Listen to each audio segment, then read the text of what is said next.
Después que sale controversial el cuantos mga police officers del Zamboanga City Police Office y cercanos probinsya.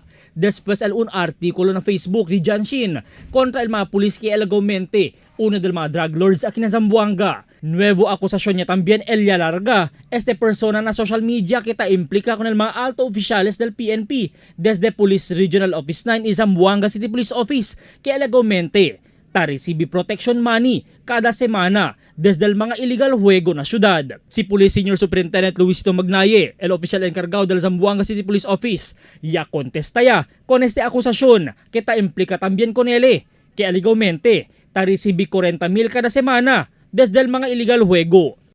Tayo inililing sa illegal gambling na to include yung tarian. Para po sa kalaman ng ating mga kababayan dito sa siyudad ng Zamboanga, ang inyo pong abang lingkod ay hindi po nakikipag-ugnayan sa kahit na kasino yan. At wala pong sabihin natin, pati yung mga binabanggit na mga figure doon, wala po tayong tinatanggap. 40,000 weekly. Kaya nga po, pinagalitan ko yung mga pulis ko, pinahanap po yung mga yan. Dahil kung saan napupunta yung sinasabing weekly na yan.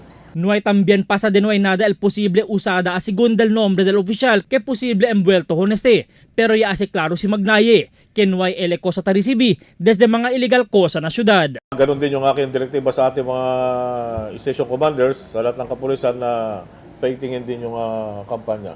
Yung sinasabi ko nga, kung ganyan ang nagbibigay ng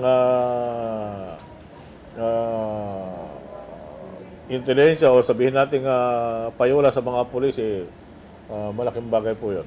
Investiga asegura al PNP con este mga koneksyon del dila personajes, siendo mismo el presidente Rodrigo Duterte y habla que segunda na droga, el di la concentración también para neutralizar con el mga illegal juego que ta afecta hasta con el mga jóvenes este mga tiempo. Albert Luna, Dateline Zamboanga.